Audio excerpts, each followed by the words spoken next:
दोनों में बन रहा है।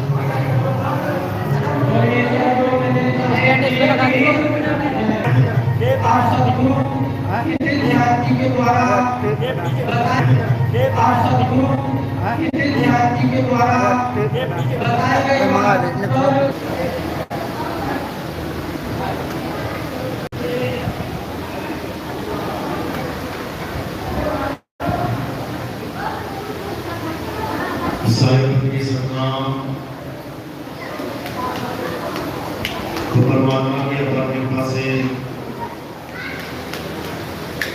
बंदी छोड़ की अपार कृपा से आज कंपेल में कबीर प्रकट दिवस के उपलक्ष्य में ये भव्य प्रोग्राम रखा गया है। बहुत बड़े भाग हैं उन जीवों के जो इस अपने जीवन काल में एक बार भी सुन पाते हैं, और उससे भी बड़े भाग होते हैं उन जीवों के जो इस मूल ज्ञान को थोड़ा सा भी समझ पाते हैं।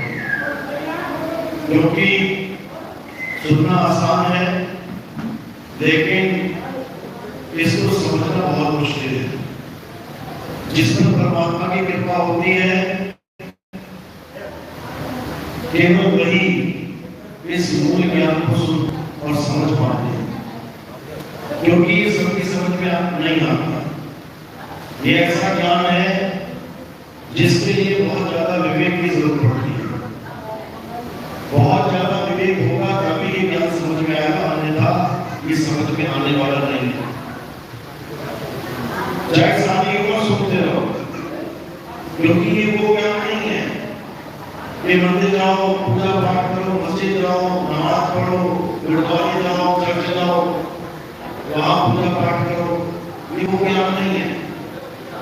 ये ज्ञान है आत्मा का ज्ञान, क्योंकि बाकी सारी चीजें हमें खुली आंखों से दिखाई देती हैं। मंदिर दिखता है, मस्जिद दिखता है, गुरुद्वारा हैं, पूजा पाठ सब दिखती है, लेकिन जो आत्मा है वो हमें इन आंखों से नहीं दिखाई देती। अब जो चीज दिखाई नहीं देती उसकी पूजा करना, उस पर विश्वास करना, उसको परमात्मा मानना ये बहुत मुश्किल होता है।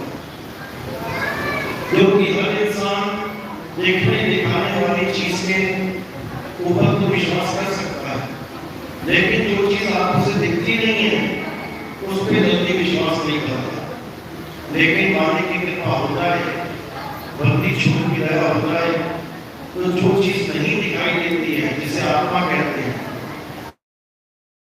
उस पर भी पूरा विश्वास बनता है और उसकी भी भक्ति बनती है। तो आज ये मूल ज्ञान का सत्संग शुरू करने से पहले परम पिता परमात्मा के नाम पे जयकारा लगाएंगे और फिर सत्संग शुरू करेंगे। बोलिए परम पिता परमात्मा की सतगुरु बंदी छोड़ कबीर साहेब की, सतगुरु मदनपति साहेब की, सतगुरु दुर्लभपति साहेब की, रामपति साहेब की, राम सेवक साहेब की, सतगुरु वैरागपति साहेब की, गंगापुर धाम की, सभी हंसों की, पंडाल में ऐसे भक्तों की, इनके माता पिता गुरुदेव की, इनके बाल गोपाल की, इस गांव में बस्ती की, आज के आनंद की, सकल हंस को बंदगी, साहेब बंदगी साहेब की।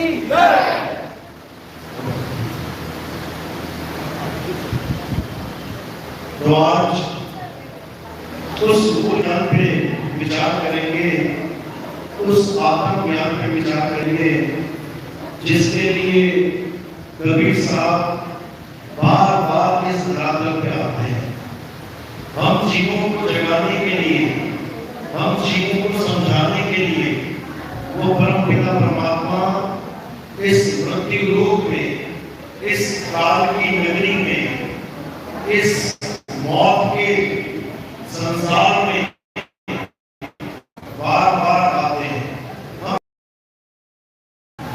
और क्या कहते हैं कि इससे पहले कि तेरी मृत्यु आ जाए, हे जीव, इससे पहले तेरी मृत्यु आ जाए तो अपने स्वरूप को जानना, तो अपने आत्म तत्व को, तो अपनी यथार्थ स्वरूप को समझ जाना।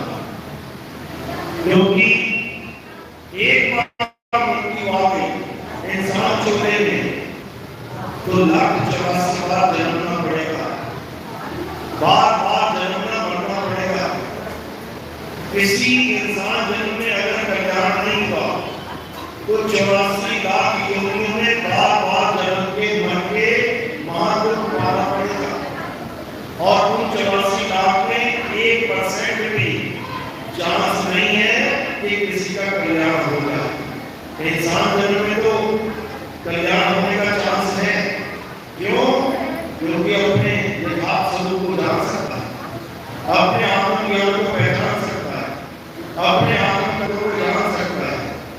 ये मनुष्य उस ज्ञान को प्राप्त कर सकता है। लेकिन अगर ये मनुष्य जन्म खत्म हो गया, उसके बाद सांप, बिच्छू, मक्खी, मच्छर, खटमल, घोड़े, घड़ियाल, शेर, चीते, भालू ये मूल ज्ञान को प्राप्त नहीं कर सकते, ये आत्म ज्ञान को नहीं जान सकते, ये उस परम तत्व को नहीं पहचान सकते। फिर ये शिकारी करेंगे सारी उम्र, शेर शिकार बन गए तो रोज शिकारी करते रहो, दौड़ाते रहो, और तुम्हें दौड़ाना पड़ेगा, तुम्हें बन जाओगे। आज जो इंसान बने बैठे हो तुम इसका फायदा उठा लो, इस जन्म को सफल बना लो, इस जन्म को बर्बाद मत करो। इन जंतर मंतर, इन पूजा पाठ में, इन मंदिर मस्जिद गुरुद्वारों में आत्मा के ज्ञान को समझो, आत्म तत्व को पहचानो। शुरुआत के लिए मंदिर मस्जिद गुरुद्वारे ठीक है, अच्छी बात है, लेकिन अंत इसके नहीं होना चाहिए। अंत क्या होना चाहिए? आत्म ज्ञान पे,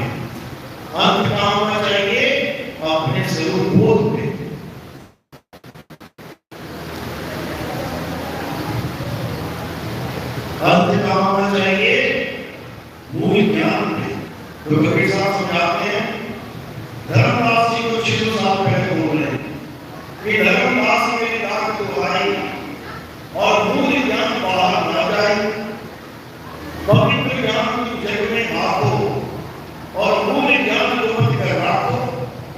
मूल ज्ञान बाहर जो पड़ी तो पिछली पीढ़ी हंस न रही, मूल ज्ञान कर छुपाई जब तक न मिट जाए। यानी दो प्रकार का ज्ञान इस संसार में, एक पवित्र ज्ञान और एक मूल ज्ञान। पवित्र ज्ञान जिसे हम बच्चों का ज्ञान कहते हैं, छोटे बच्चों का, जैसे आंगनबाड़ी में बच्चा जाता है, छोटा बच्चा सीखता है पढ़ाई, का से कबूतर, खा से खरगोश, ला से कबूला। पढ़ाई ये भी है, पढ़ाई ये भी है, लेकिन ये बड़ी पढ़ाई नहीं है, ये पूर्ण पढ़ाई नहीं है, ये शुरुआती ज्ञान है। इसी प्रकार जितना भी ज्ञान हमें संसार में मिलता है, हमें समाज में मिला, हमें परिवार में मिला, हमें किसी पंडित जी से मिला, हमें किसी मौलवी से मिला, हमें किसी पादरी से मिला, हमें किसी सिख सरदार जी से मिला, ये सारा ज्ञान पवित्र ज्ञान कहलाता है। यानी वो हमें एक संदेशा देंगे कि भाई पूजा किया कर, पाठ किया कर, मंत्र किया कर, जाप किया कर, भगवान का नाम जपा कर, तो ऐसा ज्ञान लेके हमें पवित्र ज्ञान तो प्राप्त हो जाता है। लेकिन मूल ज्ञान ये प्राप्त नहीं होता, क्योंकि मूल ज्ञान बिल्कुल अलग ज्ञान है। मूल ज्ञान बिल्कुल अलग, इस पवित्र ज्ञान से बिल्कुल अलग है।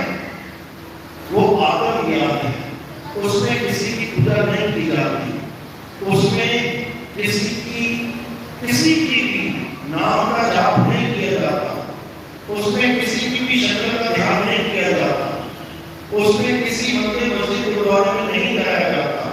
वो ज्ञान अपनी स्वयं की आत्मा का ज्ञान है, और इस ज्ञान को कौन प्राप्त करेगा? जीव। ये जीव जो हर शरीर में छुपा बैठा है, ये आत्मा का ज्ञान प्राप्त करेगा, तब इसका कल्याण होगा। नहीं तो ये लाख 84 में भटक जाएगा, ये बार बार जन्म मरण चक्कर में पड़ जाएगा। इसीलिए कबीर साहब समझा रहे हैं, लाख 84 भुगत के अब पौपे अटके आए, और अब की भाषा ना पड़ा तो फिर 84 जाए। बस एक जन्म जाए, उसमें से भी समझ लो 50%, 60%, 70, 80 और कुछ का तो 90% गुजर चुका है। बाल सफेद हो गए हैं, शरीर पे चेहरे पे झुर्रियां पड़ गई हैं, हाथ भटक गई है, दांत टूट गए हैं, कानों से सुनना कम हो गया, आंखों से देखना कम हो गया। समझ लो 60-70% जीवन निकल गया। अब कुछ साल बचे, चंद साल। अगर इन चंद सालों में भी तुमने आत्मा का ज्ञान प्राप्त नहीं किया तो मेरे भाई ये अनमोल जन्म बर्बाद हो जाएगा, ये मनुष्य जन्म बर्बाद हो जाएगा। इसलिए ठीक है, अच्छी बात कर दी, लेकिन अब आगे बढ़ना है, पूजा पाठ से आगे, हवन यज्ञ से आगे। ये जितनी कथाएं सुनने जाते हो, कोई राम जी की, कोई कृष्ण जी की, कोई हनुमान जी की, कोई शंकर जी की, इन कथाओं से आगे आत्मा के ज्ञान को प्राप्त करना, तब कल्याण होगा। नहीं तो कुत्ता बिल्ली बकरा सुअर बनने के लिए तैयार रहो। देखो बने हुए, देखो गली में सुअर घूम रहे, किसने बनाए? अरे ये भी इंसान थे कभी, इनको भी कोई मिला था कि आत्म ज्ञान को समझ ले, अपना जन्म सफल कर दे, कल्याण कर दे, नहीं तो सुअर बना दिया जाएगा। तब वो भी सोचते थे, अरे जानते किसने देखा, हमें सुअर कौन बना देगा? वो बने हुए हैं, नालियों में भटक रहे हैं, गंदगी खा रहे हैं। यही हाल हमारा भी हो सकता है अगर हमने अपना जन्म नहीं संवारा तो, अगर हमने आत्मज्ञान को नहीं प्राप्त किया तो हमें भी 84 में जाना पड़ेगा, क्योंकि जैसा है, एक जैसा। सबकी घड़ियों में 12 के बाद एक ही बजता है, सबके लिए एक नियम है। तो जैसे एक से चलते चलते 12 पे पहुंच के फिर एक शुरू हो जाता है, इसी प्रकार जीरो से चलते चलते ये 84 लाख दुनिया भ्रमण करते करते आज इंसान बने बैठे हुए, और ये इंसान जब खत्म हो गई फिर वहीं से शुरू हो जाएगा। तो इसलिए अब उस ज्ञान को समझना है, उस ज्ञान को जानना है जिससे हमारा कल्याण होगा। कबीर साहब कहते हैं कि जब तक भेदी सत्संग तेरे जीवन में नहीं आ गया तब तक तेरा जन्म सफल नहीं हो सकता। तो आज भेदी गुरु और जब भी तब भी सन्यासी गुरु, इन दोनों में क्या भेद है इसको समझेंगे, इन दोनों में क्या फर्क है इसे समझेंगे। तो भेदी गुरु क्या होता है? आत्मा का जो तुम्हें तुम्हारे तुम्हारे तत्व का भेद बता दे उसे भेदी गुरु कहते हैं। और जब भी कभी सन्यासी क्या होता है? जो तुम्हें मंत्र जंतर जपने के लिए दे दे, जो तुम्हें पूजा पाठ हवन यज्ञ करने के लिए दे दे, जो तुम्हें पहाड़ों की परिक्रमा नदी में स्नान करने का हुक्म दे दे, ये जब भी कभी सन्यासी होते हैं। तो कबीर साहब जब भी कभी सन्यासी से बचने का संदेश देते हैं, बचने का। कहते घर में मंत्र देख फिरत हैं, ये माया के अभिमाना और गुरु आश्रय शिष्य सब बूढ़े, अंतकाल पछताना साधो देखो ये जग गौराना। कह रहे घर में मंत्र देख फिरत हैं। अब ये कौन सा गुरु है? जो मंत्र देता है। हिंदू है तो राम राम करने को दे देगा, राधे राधे करने को देगा, हरे कृष्णा ओम नमः शिवाय करने को दे देगा। मुसलमान है तो अल्लाह करने को दे देगा, सिख है तो वाहिगुरु करने को दे देगा, ईसाई है तो हालेलुया जपवाएगा। यानी ये जब भी गुरु कोई ना कोई मंत्र देके तुम्हें इन्हीं मंत्रों के सहारे छोड़ दे। जपते रहो तब तक जब तक मौत ना हो जाए। मृत्यु के समय तक, अंत समय तक इन नामों को जपते जाओ, जपते जाओ, जपते जाओ, और जब मर जाओगे, शरीर छोड़ दोगे, तो भले स्वर्ग मिले या नरक, भले कुत्ता बनो या हाथी, वो गुरु क्या कहेगा? इसकी मुक्ति हो गई। क्यों कहेगा मुक्ति हो गई? क्योंकि ना तो वो आगे बता पाएगा कि मेरी मुक्ति हुई कि नहीं, और ना ही कोई जाके देख सकता है कि उसकी मुक्ति हुई कि नहीं। इसलिए सबसे बढ़िया बंदा क्या है? जैसे भगत की मौत हो जाए, कह दो चला गया, स्वर्ग चला गया, चला गया, मुक्त हो गया, स्वर्ग चला गया। कौन जाके देखे स्वर्ग पहुंचा कि नहीं पहुंचा? यही परंपरा है। क्यों? क्योंकि इन लोगों को कभी जीते जी मुक्ति मिल नहीं सकती, इन लोगों को कभी जीते जी परमात्मा मिल ही नहीं सकता।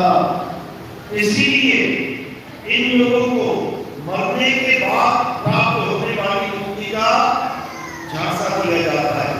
ये नाम जप ले, सारी उम्र जप ले, मरने के बाद तुझे स्वर्ग मिल जाएगा। मतलब जो ये बात बोल रहा है कि मरने के बाद तुझे स्वर्ग मिल जाएगा, वो अभी खुद नहीं मरा, अभी खुद नहीं स्वर्ग पहुंचा, अभी खुद नहीं देखा स्वर्ग कैसा होता है, और दूसरे को ढांढस बढ़ा रहा है, दूसरे को विश्वास दिला रहा है कि मरने के बाद तू स्वर्ग चला जाएगा, तू सतलोक चला जाएगा, तू अलग अगम अनामी लोक चला जाएगा। यही परंपरा है। कबीर साहब इसी का खंडन करते हैं।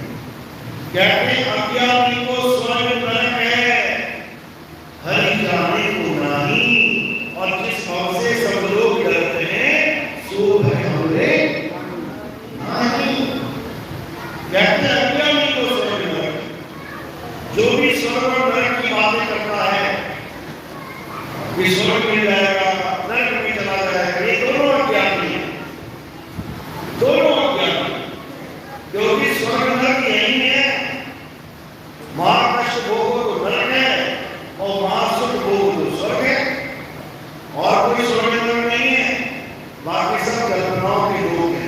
अज्ञानता के लोग हैं। तो क्या कह रहे साहेब कि एक साधे सब सधे, सब साधे सब जाए, और माली सींचे मूल को ये फूल मार कहते हैं एक साधे सब सधे। ये दुनिया भर की जितनी भक्तियां चल रही है, कोई कह रहा ये नाम जप लो, कोई कह रहा वो नाम जप लो, कोई कह रहा ऐसे पूजा करो, कोई कह रहा वैसे पूजा करो, कोई कह रहा है 7 बार पढ़ाने को, कोई कह रहा है 5 बार पढ़ाने को, कोई कह रहा है नाम 1 रुपया लगाओ पार हो जाओगे, कोई कहता है कि 11 रुपया लगाओ। सब अपने मन से खेल के मन जितने भी चल रहे हैं सब भ्रमित हुए पड़े। इन मन के खेलों से निकालने के लिए मंदिर छोड़ के साहब आते हैं और क्या समझाते हैं, एक साधे सब सधे। यानी अगर तुमने परमात्मा के इस नाम को जान लिया तो तुम्हें और कुछ जानने की जरूरत नहीं पड़ती, कुछ नहीं जानना, बस एक सच्चा उसी को सतनाम कहते हैं।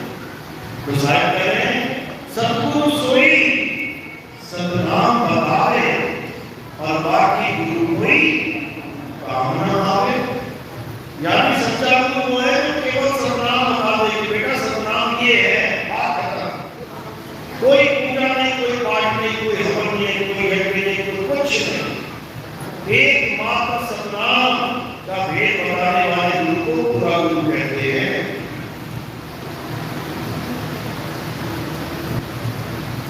तो क्या कह रहे हैं, सोई गुरु पूरा कहावे, जो 2 अक्षर का भेद बतावे, एक छुपावे एक कथावे, तब प्राणी निज घर को जावे। कहते हैं सोई गुरु पूरा कहावे। पूरा गुरु वो है जो 2 अक्षरों का भेद बतावे।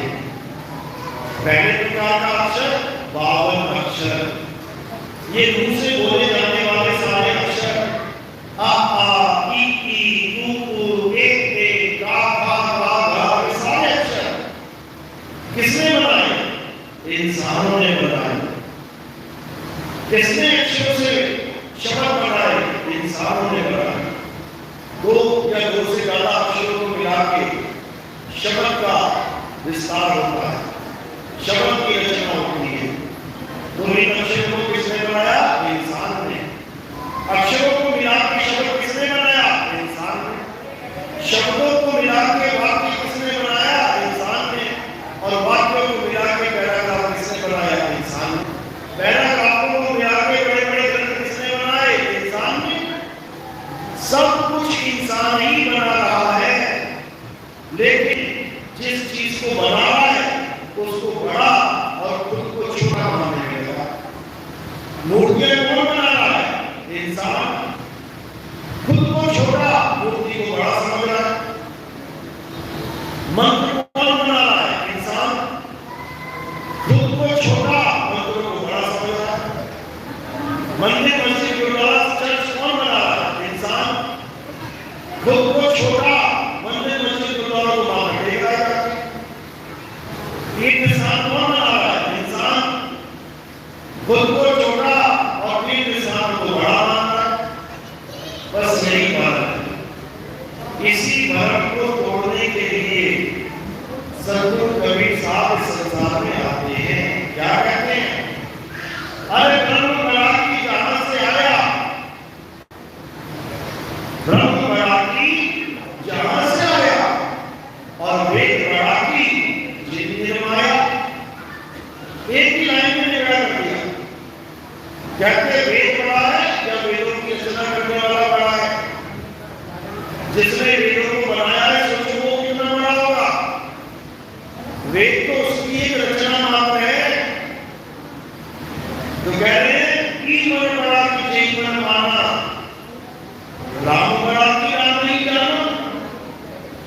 ब्रह्म और तीर्थ बड़ा या तीर्थ का दास। तीर्थ बड़ा है या तीर्थ का दास? और दास कौन है? ये इंसान को बोला गया है। धीरज का दास कौन है? इंसान है, लेकिन ये खुद को छोटा और धीरज को बड़ा मान के बैठा। ये खुद को छोटा और धीरज के आगे माना कि उसको बड़ा बना के बैठा हुआ है। ये अपनी आत्मा को ना जान के नाशवान पत्थरों को भगवान बना के बैठा हुआ है। ये अपने आत्म तत्व को ना जान के इन 5 तत्वों की पूजा करने में लगा हुआ है। अग्नि की पूजा करता है, वायु की पूजा करता है, जल की पूजा करता है, धरती की पूजा करता है, आकाश की पूजा करता है, इन 5 नाशवान तत्वों की पूजा करता है। और जो आत्म तत्व अपने पास विराजमान है, जो आत्म तत्व अविनाशी अपने पास विराजमान है, उसको जानता है। तो कैसे पैदा होगा? कभी नहीं होगा। तो सारे समझा रहे हैं कि अगर परमात्मा को पाना है तो कहां ढूंढना पड़ेगा? इस नाशवान संसार में नहीं है परमात्मा। परमात्मा तुम्हारी आत्मा में विराजमान है। कैसे विराजमान है? कहते ज्योतिर्मयी तेल है और जीव चकमक में आग, और तेरा साई तुझ में है, जाग सके तो जाग। क्योंकि जब तक हमें ये नहीं पता कि परमात्मा कहाँ है, तब तक हम उसको ढूंढ भी नहीं सकते। इसलिए बार बार यही समझाया जा रहा है कि तेरा साई तुझ में है, जाग सके तो जाग। लेकिन हम अपने साई को तो जान नहीं पा रहे, वो कहाँ है? संसार में दौड़ लगा रखी है। तो अब सारे क्या कहते हैं कि ये सारी दौड़ खत्म कर, ये सारा धर्म खत्म कर, और क्या कर? उस सत्य को जान जो तेरी आत्मा में विराजमान है। अब आत्म ज्ञानी बन जा, अब आत्म ध्यानी बन जा, अब आत्मा को पहचान, आत्म तत्व को जान। यही गीता में समझाया गया। ये अर्जुन जो अपनी आत्मा में रमण करते हैं, जो अपनी आत्मा में तृप्त हैं, जो अपनी आत्मा में संतुष्ट हैं, उनके लिए कोई धार्मिक कर्म कर्तव्य लाभ भी नहीं होता। यानी कि सारे संसार से पीछा छुड़वा के क्या करना है? आत्मा को जानना है, आत्मा में रमण करना है, आत्म तत्व को प्राप्त करना है। अगर ये काम कर दिया तब तो इंसान जब सफल है, और अगर नहीं कर पाए तो मेरे भाई आज तो भले पूरे परिवार में बैठे हो, उसके बाद पूरे परिवार से निकाल दिया जाएगा। जैसे मृत्यु आएगी, भला पूरा परिवार छोड़ के केवल तुम्हें पकड़ के बाहर निकाल दिया जाएगा। माँ बाप ये रहेंगे, भाई बहन ये रहेंगे, और तुम्हें बाहर निकाल के 84 लाख निकाल देंगे। कोई शिवजी के पेट में चला जाएगा, कोई सांप के पेट में, कोई कछुए के पेट में चला जाएगा, कोई गधे के गर्भ में, कोई कुतिया के गर्भ में चला जाएगा, कोई हाथी घोड़े के गर्भ में। सबको कोई ना कोई शरीर मिल जाएगा। उसके बाद तुम्हें कोई नहीं पहचानेगा कि तुम कौन थे। आज तो तुम्हारी शक्ल देख के पहचान लेंगे, ये सुनीता, ये पवन, ये सुधीर, लेकिन उसके बाद कोई नहीं जानेगा। फिर क्या बोलेंगे? ये शिवकली, ये कुतिया, ये गधई, ये घोड़ी, फिर ये बोलेंगे। अभी तो नाम से याद कर रहे हैं तुम्हें, उसके बाद जब तुम भैंस बन के जाओगे तो कहेंगे भैंस खड़ी है, नाम नहीं रखेंगे तुम्हारा। तो इसलिए इस आत्म तत्व को जानो, आत्म तत्व को पहचानो और अपने जीवन का कल्याण करो। अगर इस जन्म में कल्याण नहीं हुआ तो बहुत दुविधा में पड़ जाओगे। ये मत सोचना किसने देखा। देखो कुत्ते के कान में कीड़े पड़े, कुत्ते के सिर में कीड़े पड़े, कैसे झटका हुआ जा रहा है। देख तो रहे हो, और क्यों देखोगे? आज उसका नंबर है, तुम्हारा नंबर नहीं है। अब इस नंबर से बचना है तो एक ही काम करना है, परमात्मा के असली नाम को जान लेना है और नकली नामों को त्याग देना है। अब ये नकली नाम कौन सा है और असली नाम कौन सा है, बस इसको जानना है। तो वाणी क्या कहती है, एक छुड़ाए, ये नकली नामों को छुड़वा दे, एक लखाए, असली नाम का लखाव कर दे, तब प्राणी निज घर को जाए, तब जाके तुम अपने असली घर पहुंच पाओगे, नहीं तो यही करके खाते रह जाओ।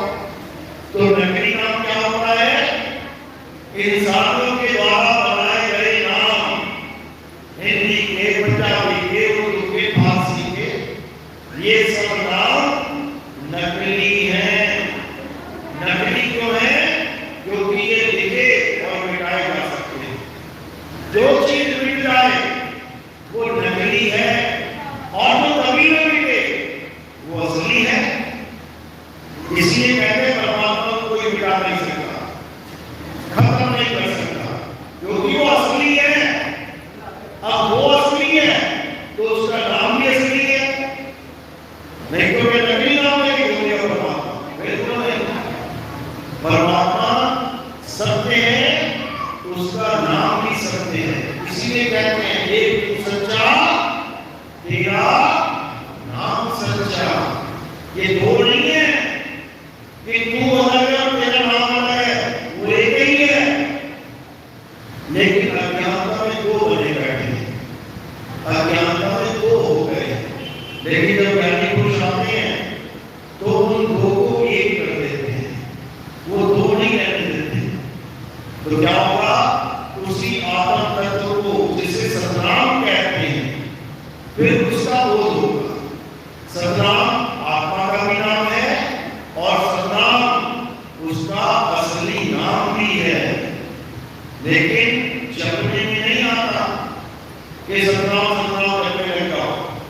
सतनाम उसका असली नाम है, लेकिन मंत्रों में नहीं आता है, जपने में नहीं आता है। ये इशारा है उसकी तरफ। जैसे कोई सतनाम बोलता है तो ये आत्म तत्व की तरफ इशारा है, लेकिन जपना नहीं है, बस इतना है।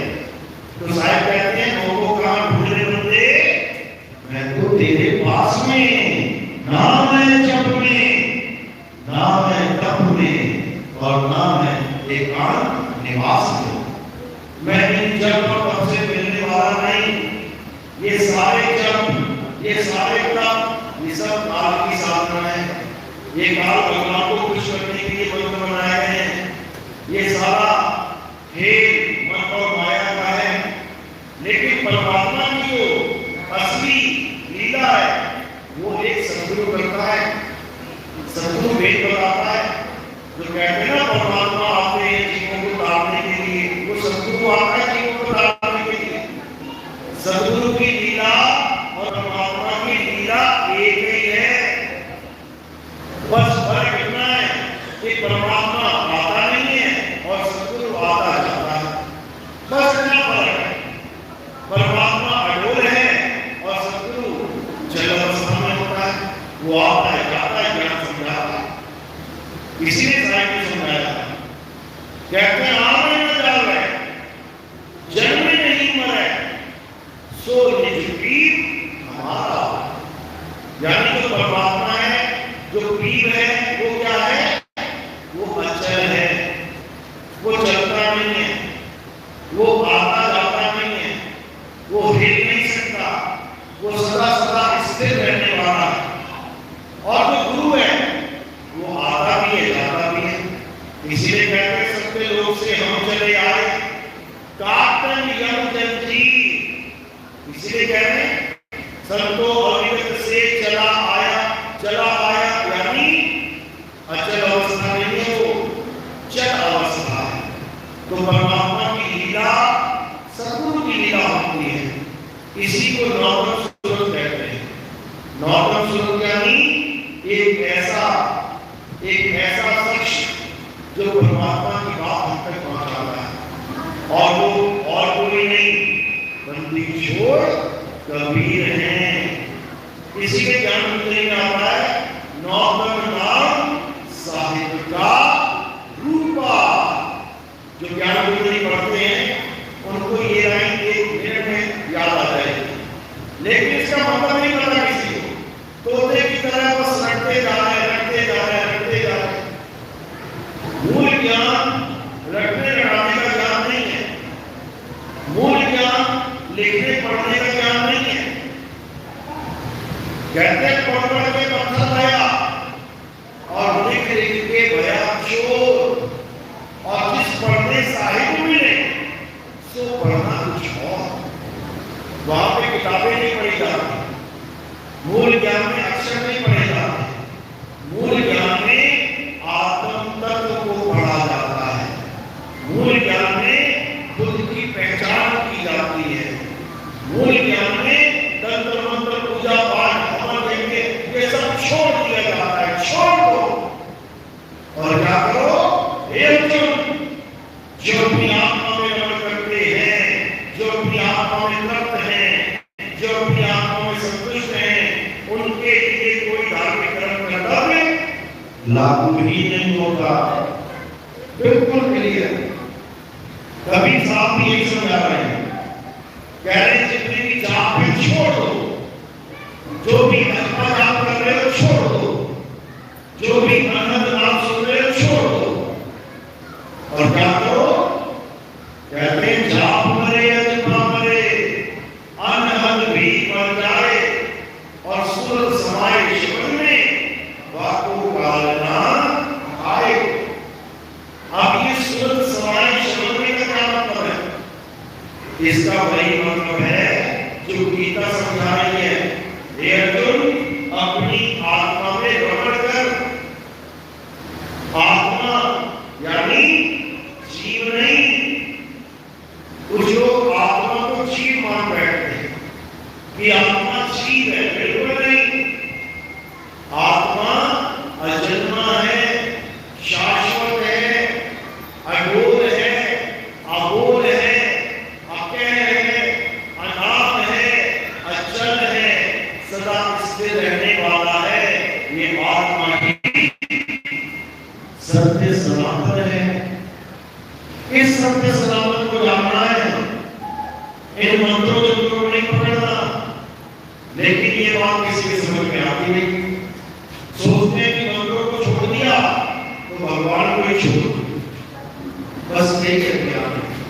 तो सारे इसी अज्ञान को खत्म करने के लिए बार बार इस भवसागर में आके अलग अलग संतों को मिलते हैं और मिलके यही संदेशा देते हैं कि सच्चे नाम को पहचान जाओ, सच्चे नाम को जान जाओ, इससे पहले कि मौत आ जाए सच्चे नाम को समझ जाओ, तभी कल्याण होगा। नहीं तो माया बहुत खतरनाक है। ऐसी जगह भेज देगी जहां तुम सपने में नहीं सोच सकते कि कभी परमात्मा मिलेगा।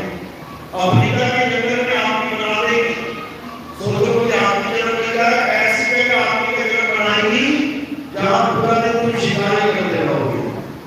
कुत्ता मार के खा लिया, चूहा मार के खा लिया, खरगोश मार के खा लिया। कभी सपने में नहीं सोच पाओगे कि सत्संग में कोई चीज होती है, परमात्मा में कोई चीज होती है। ऐसी प्रबल माया है, लेकिन ये उस पे हावी होती है जिसके पास सतनाम रूपी अस्त्र शस्त्र नहीं है। और अगर सतनाम मिल जाए तुम्हें, अगर वो सावधान मिल जाए तुम्हें, तो ये माया मार नहीं देती है। ये काल भगवान सिर झुका देता है। कहते हैं साल शब्द आए जेबी हाथा और तेरी काल नवावे माथा। ये काल तभी माथा आएगा जब तुम्हारे हाथ में सात शब्द होगा। मंत्र तंत्र में आगे नहीं झुकता ये बड़े बड़े भगवानों के नाम के आगे नहीं झुकता, ये अपना काम कर ही जाता है। ये किसी भगवान के नाम से नहीं करता। देखो वृंदावन में क्या हुआ, किसकी गाड़ी थी, 32 लोग सवाल थे, सब भगवान का नाम ले रहे थे, राधे राधे राधे राधे, हरे कृष्ण बचाओ किसी को, सबको डुबो दिया। वो जो बेचारे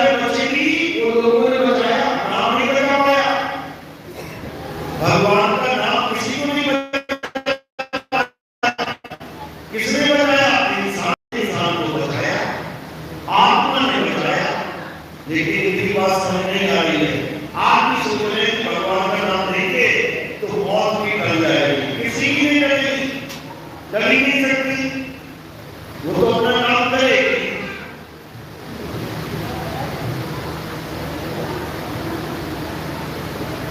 मौत से बचने का एक ही साधन है, मौत से बचने का एक ही साधन है, और वो साधन क्या है?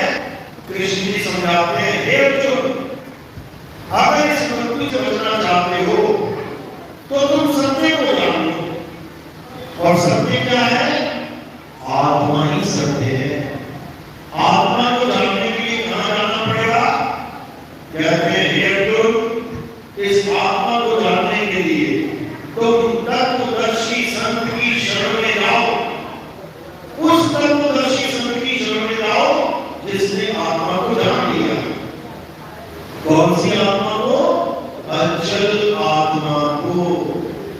जिसने आत्मा को जान लिया है वही तुम्हें तुम्हारी आत्मा का ज्ञान दे सकता है, अन्यथा इस संसार में ऐसा कोई नहीं जो तुम्हें आत्मा का ज्ञान दे। इसलिए बार बार कबीर साहब ने समझाया कि आत्मा को जानो, आत्मा को जानो।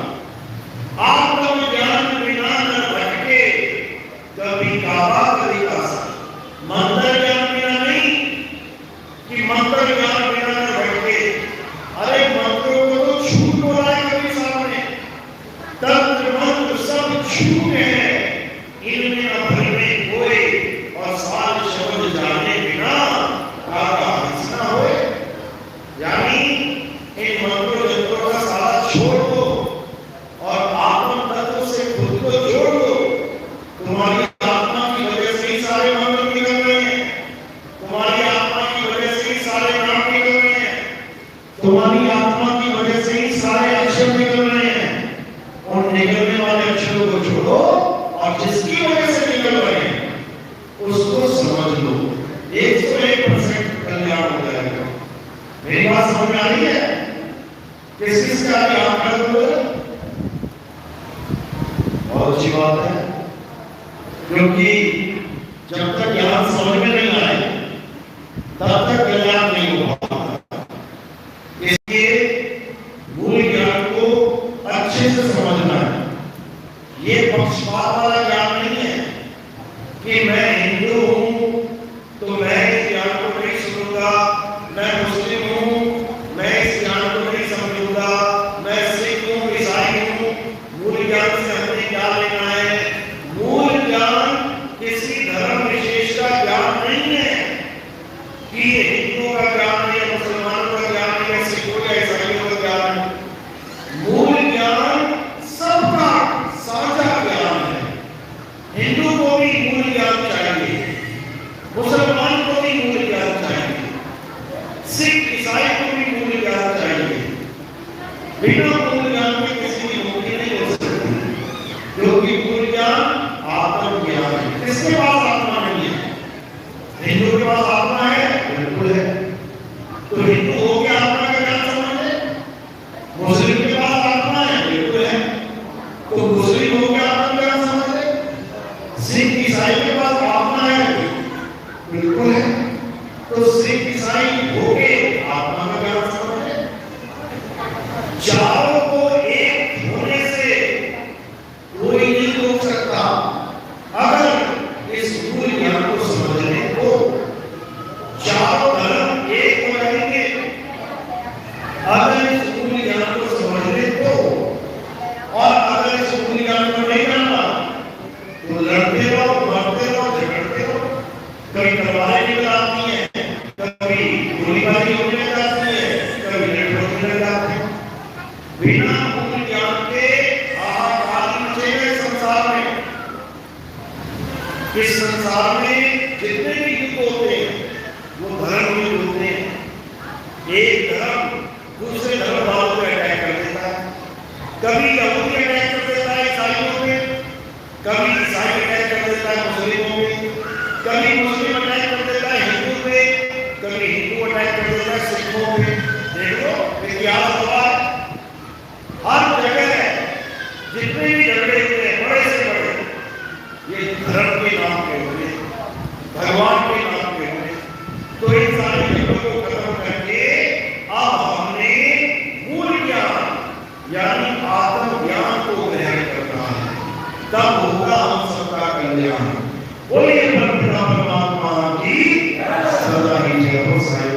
प्रणाम। तो अब आरती का समय है। आरती कैसे होती है समझ लो। आरती किसी भी पत्थर की, मूर्ति की, फोटो कैलेंडर की हमारे यहाँ नहीं होती, क्योंकि फोटो कैलेंडर, पत्थर, मूर्ति सब जड़ पदार्थ हैं, इनमें जान नहीं है।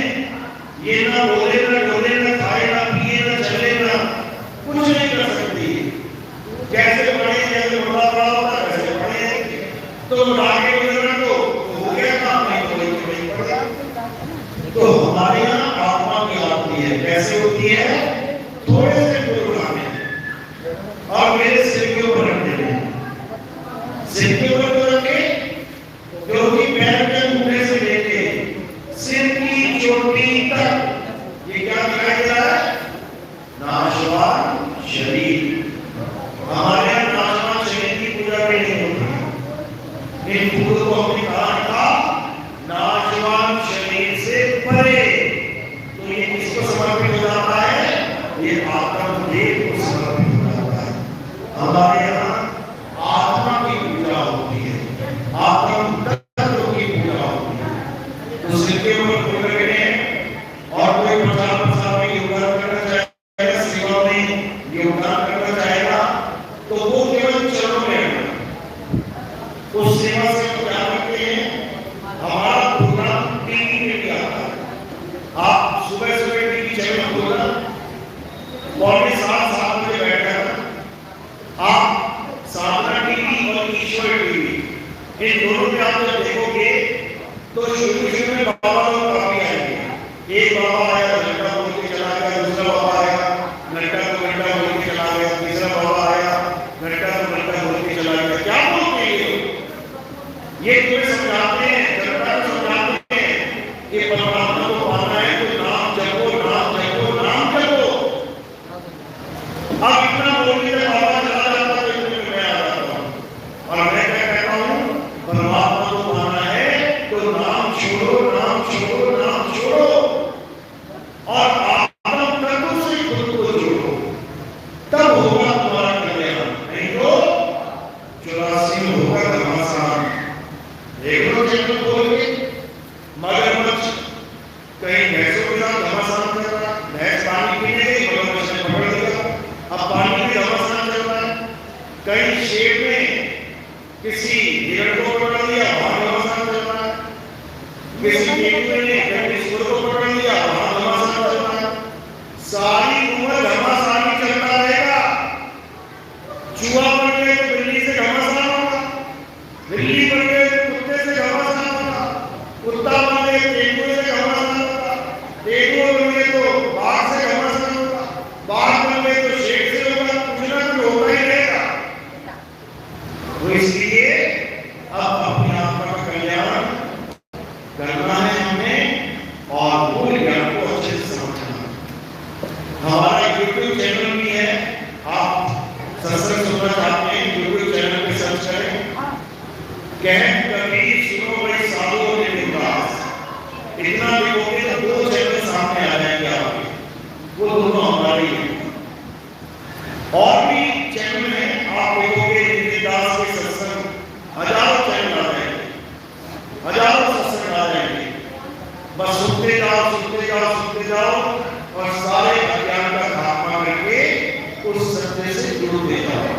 बोलिए परमात्मा की जय। साहिब की सलाम अब आपकी होगी। 2 बातें करनी है, बीच में जो रास्ता है खुला रहना। इधर से बेटी आएगी, आपकी करके इधर चली जाएगी, इधर से बैठ जाएंगे आप। 2 थालियां रख देना, दोनों को एक ही बार में एक ही करके आरती करते जाएंगे। बोलिए परमात्मा की सदा की साहिब की सदा। सभी लोग खड़े हो